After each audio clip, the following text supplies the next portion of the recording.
Good day and welcome to Sport Sphere at Lesedi Television. This is another episode, another edition of our sports show where we are reflecting on the sporting activities that took place over the weekend. This time around, we're going to be focusing our attention to softball, which was happening over the Easter holidays, and we're going to be taking a look at the Botswana National Sports Commission.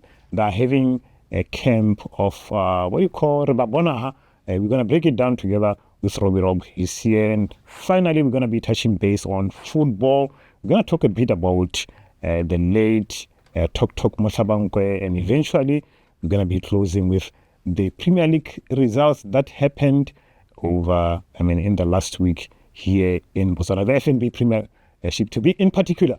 I'm not alone, ladies and gentlemen, as usual, but let me start by introducing myself. My name is Thomas Motsewakhumo. I'm always with Robbie Sipambi. He's always on my right hand side. Robbie, let me take this time to welcome you to yet another edition of Sport Sphere. Yeah, thank you very much, Timmy. Thank you for having me. Yes. I always say it is always good to be here. And it's always good to be with me. Yeah. I like it, yeah? And it's always good for me to be with you. Exactly. Vice versa, isn't it? Yes. It's always good. When we are together, it's good. Yes. It's always good, my man. Robbie, things were happening over the festive period. It was not relaxed. I know a lot of people had gone home. A lot of people came into Gaborone because there was a softball tournament taking place, which was happening over the weekend, the next Easter tournament. You were there. I was not there. I have to admit, I was not there. I did not have the opportunity to go and watch the games. How were the games? Yeah, it was a wonderful, wonderful tournament. I think well organized. The next, they hosted, I think, 16 teams, I think. Yes. For female teams, teams, 8 male teams, a mixture of North and South teams. Yeah, which qualify. Prior to the games, they had qualifiers for the tournament. I think it was the first of this kind for them to host the next Easter holidays, a tournament in Gaborone. Like I always say, they've been a sleeping giant, but now we experienced a massive tournament, well organized tournament in all the games which were played at the University Diamond and National Diamond. It was well paid. The attendance was very good, and everything. Even the approaches from teams and the appearances and everything. It was super good. It was super good. Robbie, I like how you put it, that the organization from both ends, that is the teams themselves and the management which was running the tournament itself, what triggered that? I think, the fact that we saw some qualifiers, like you alluded earlier on, triggered a lot of interest. It also made sure that the teams were well prepared. And the fact that, again, there was a sponsor on board, I think, also was a cherry on top. Most definitely. I think the sponsor part was the cherry on top, because the teams knew that they are going to play for something. Yes. It was everyone was a winner, team, if you can look at it in that way. Because from the positions once get the amount of whooping 45,000 after playing 6 or 7 games, it's something. We are talking about a league, the softball association, which did not have a sponsor in the league. So then the opportunity arises that you can play for 45,000 as runners up, and then those that even lost, I think 14,000. Those that were knocked off. It's something that the teams were looking forward to, and you could see how the competition was very tough. Robbie, the games or the tournament itself was well marketed, I have to say. We had many press conferences. See everywhere. Yes. How did that impact the tournament itself? I think it impacted the tournament so much that you saw the crowd which was there. And for the first time, that diamond, the National Diamond at the back, there are no stands. But this time around, it was all around the diamond. There were stands there which were additional stands. Yes. And they were full. Each and every game they were full. Even go to UB Diamond, there were a lot of supporters following the softball, and people coming from all the way from North, from Maun, from Orapa, from Francistown, from Silibe Pikwe, from joining, as you know, the softball lovers. It was. I think the advertisement and the marketing of the games was super. because the attendance was 100% every day. 100% And every the day. safety, let me talk about the safety, the car parks and everything. They had extra lines by the grounds next to Botswana Football Association up to that end. It was all light like it was during the day. So they had security and issues of, it was just a friendly, conducive environment for everyone, even the kids. You could take your kids there even during the night. You'll find people, even those who were having the heavy drinks. You didn't even realize that people are having heavy drinks. That you could see it was just a calm environment where everyone was safe. Like Robbie is saying, a conducive environment. That's what we expect as spectators whenever we go to fill up the stadiums. We want to be safe because some of us will be coming there driving our own cars. We want to be safe.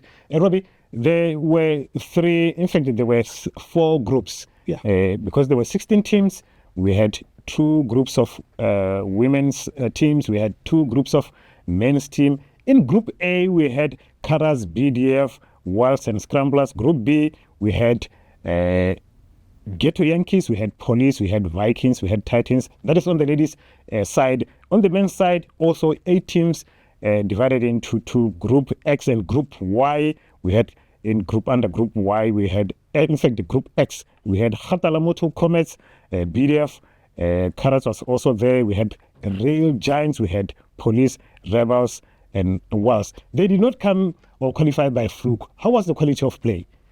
Yeah, I was talking about the quality of play. The games were super. You could see tactical games where you see teams scoring 2-1 score lines.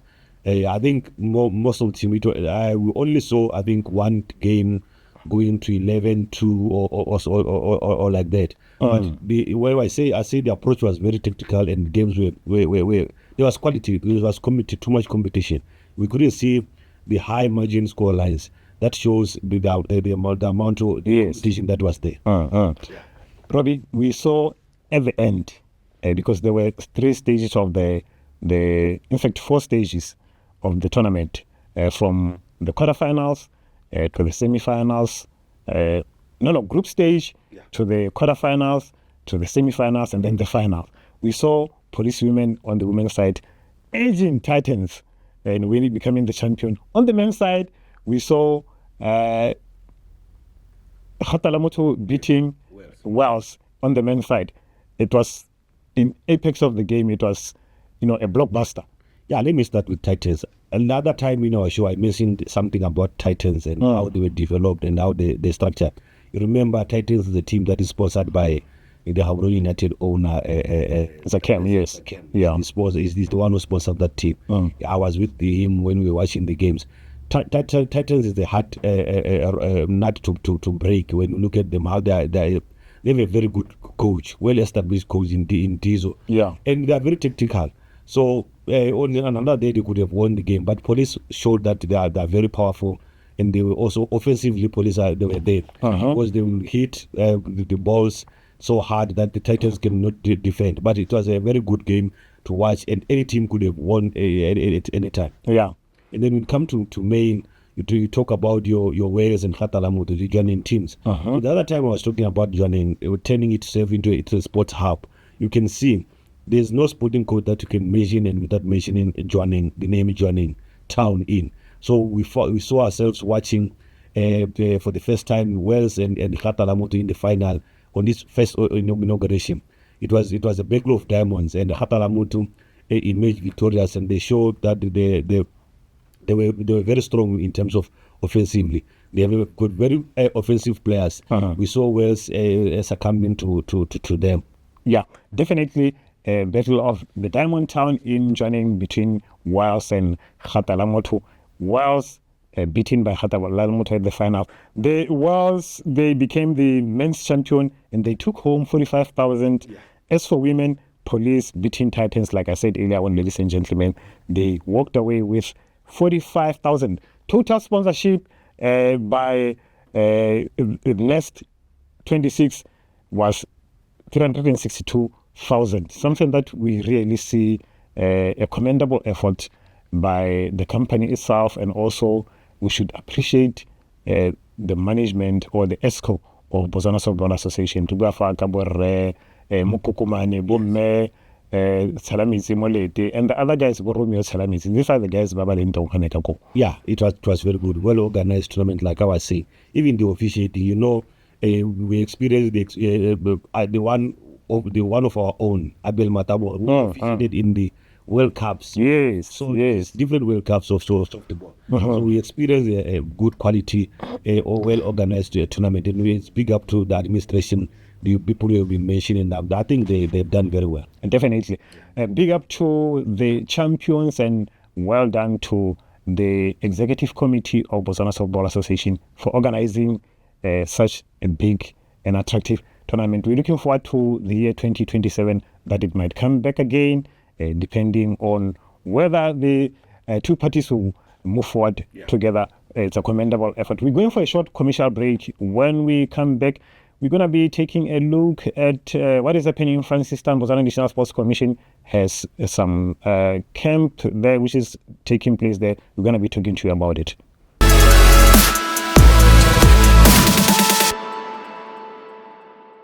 Welcome back to our second segment of Sport Sphere. We are still here at Lesedi Television, and this time around, as we promised to you, we're going to Botswana National Sports Commission. Robbie, Botswana National Sports Commission, they have assembled kids, or let me say players, from different sporting codes in Francistown for a 4-day activity there in Francistown under Center Schools of Excellencies. These people view them as developmental schools. I know you like development. What is your take on that? We're seeing that not all the sporting codes are there, very few of them, because under Botswana National Sports Commission, there are so many different sporting codes underneath there, but we're seeing that less than 10 sporting code which have kids there in that event which is taking place there. Yeah, I like the system of school of centers of excellence, because they take kids from different areas who are the best players, if I can give you an example, and they assemble them in one place.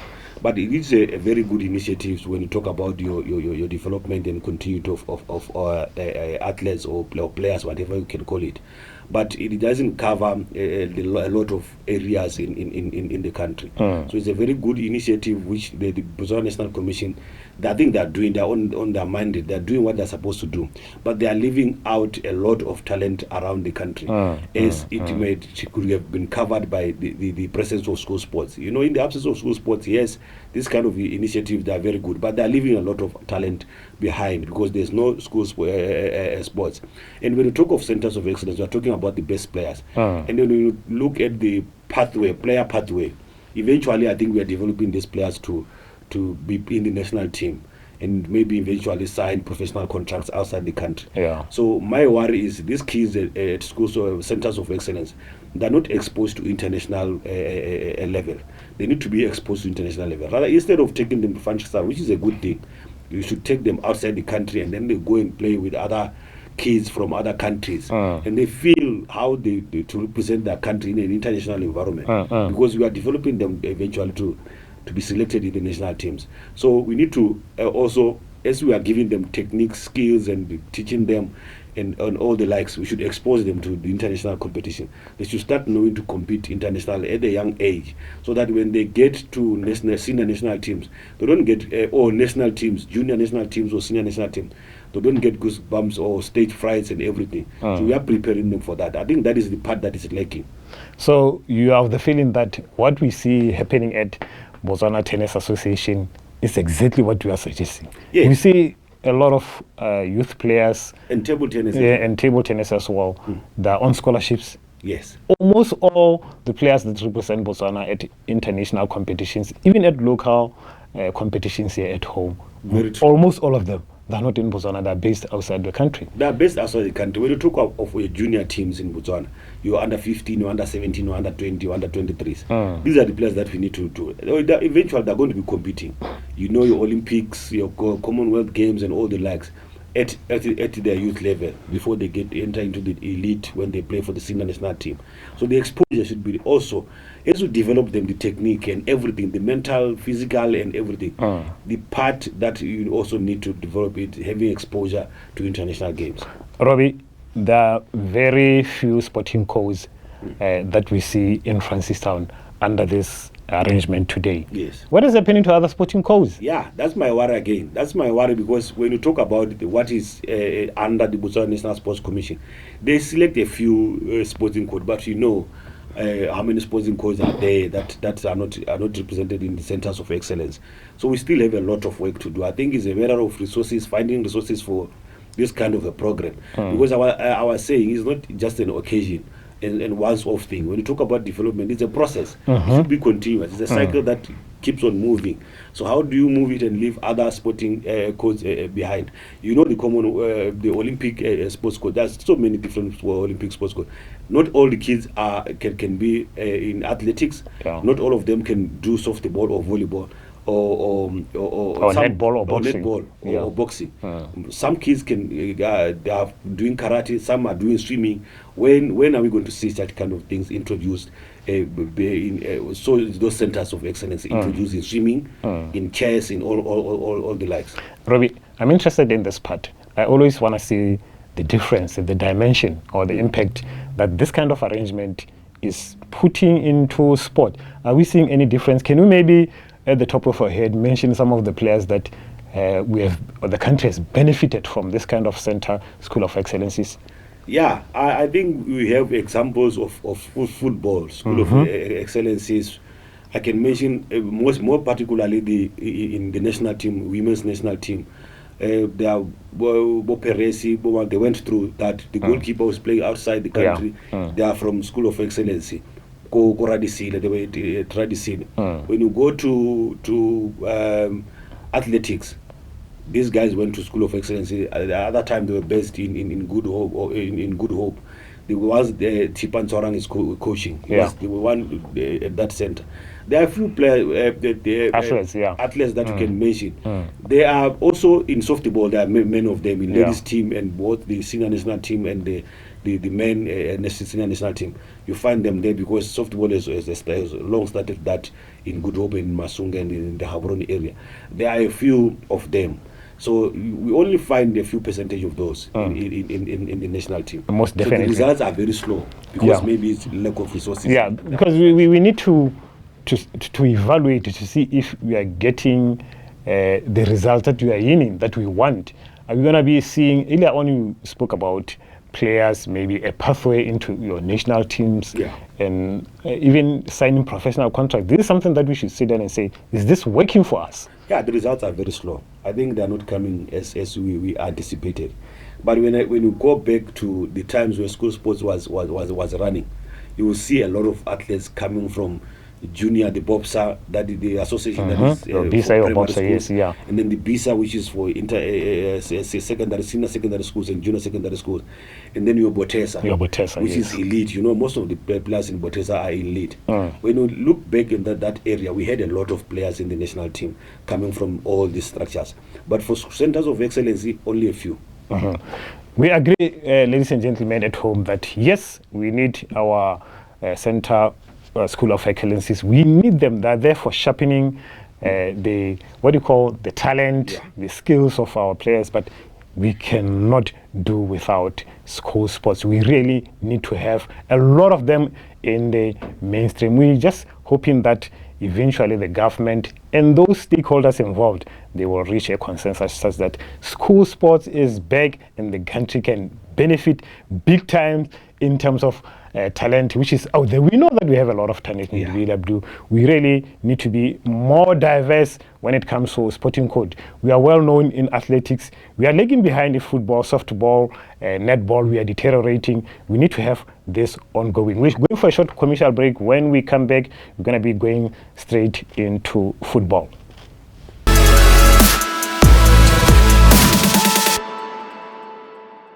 Welcome back to our last segment of our show, Sport Sphere, here at Lesedi Television.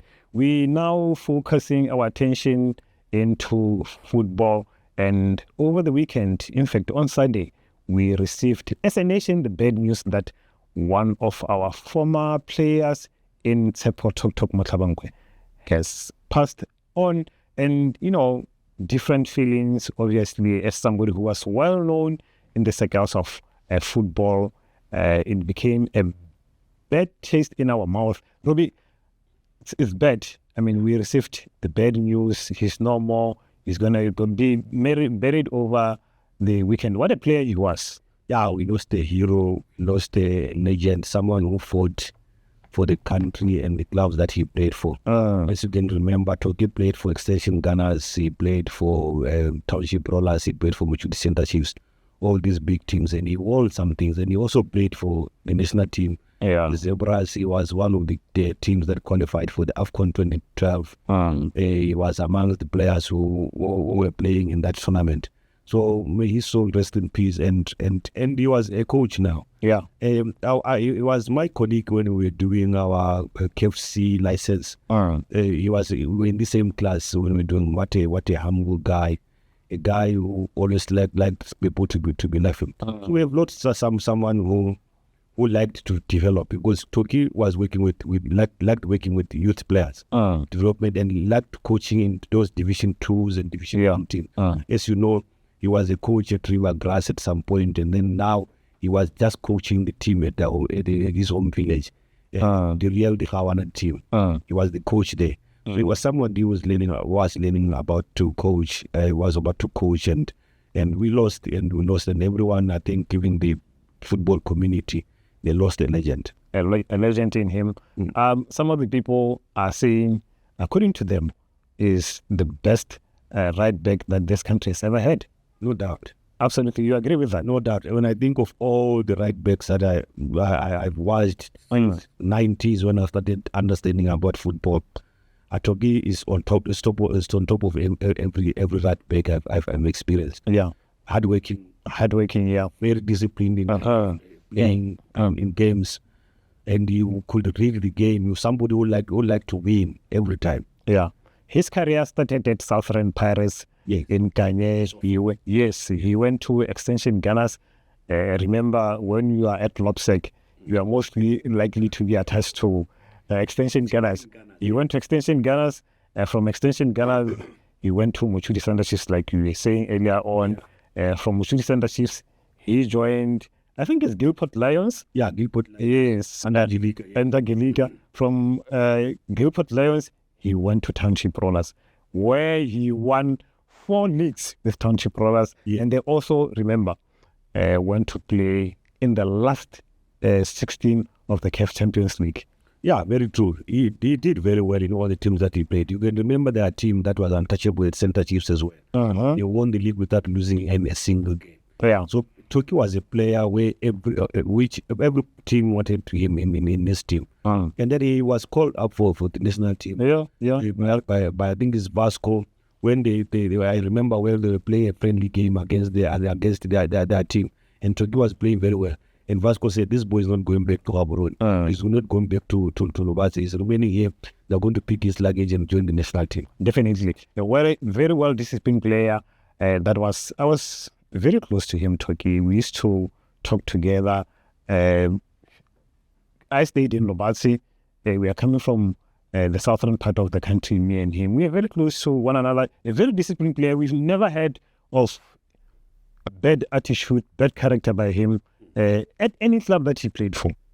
Yeah, he was, in terms of football, he was disciplined and committed. Yeah? Any other player, he's down for weaknesses like any other player, because every player's got his weakness. Toki also had his weakness. Yeah. You know, he was just a teenager by then, coming up, and as a young boy, he also had his downfalls and weaknesses. But he was just a very good player. May his soul rest in peace. You were buried at his home village in Dihawana over the weekend.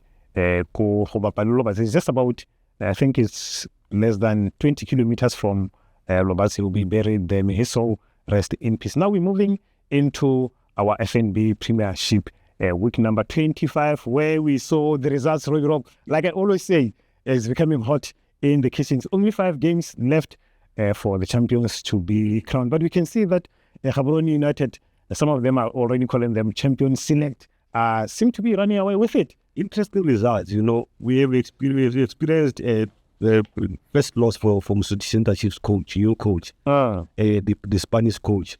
His first loss away at Murupule. So he lost his first game. So we are going to see how he's going to recover from that loss. And you see Gaborone United maintaining their winning streak and maintaining that discipline there. And then Traffic also won against the BDF 11, and you can see there's still a challenge at BDF 11. So Traffic is running away from the relegation zone, and we see issues increasing for extension gunners. I don't want to say it is written cast on stone that they are relegating, but they are not in a good shape. Ladies and gentlemen, these are the results that came through from week number 25. We saw Flamingos hosting Police 11. They won this game by 3 goals to 2 of Police. Traffic, like Robbie has been saying, hammered BDF 11 by 4 goals to 0. John and Galaxy also winning against Santa Green by 4 goals to 1. Orapa United hosting Extension Gunners and beating Extension Gunners by 3 goals to 2. Murupile Wanderers winning at home against Mushuni Center Chiefs by 2 goals to 1. Matebele FC hosting Calendar Stars, and they continue doing well, Robbie Rob, by under Renelo Solonian by winning this game against Calendar Stars by 2 goals to 1. Township Rollers also winning against Nico United by 1 goal to 0. Black Lions losing to Gaborone United, as we said, that they continue doing well by 2 goals to 0. You can say that Gaborone United, they seem to be meaning business. They want to really see themselves defending this cup. Yeah, they mean business. They're sealing it up under the new coach, Sean Khan. We were to see whether he's going to replicate what Pandif has done when he arrived at Gaborone United. They've got ammunition, they've got everything. When you talk about your Black Lions as well, with one team that is like the Extension Gunners, we had to see whether they're going to come out of the relegation zone. Now for Black Lions, the resources are not transferring to the pitch. Yeah, no, absolutely. It's a contrast. It's a contrast. The different is a contrast. There's something which is not happening. They've got everything. They've got resources, everything. They've got money. You can see money when you look at that team, but it's not transferring into the pitch. The results are not coming. I like the fact that you are saying you can see money is there, but they're not utilizing that money accordingly. Okay, Robbie, let's go to the log standing because you are running out of time to see after week number 25 at the Apex. After 25 games, Gaborone United has accumulated 63 points, followed by John and Galaxy in spot number 2.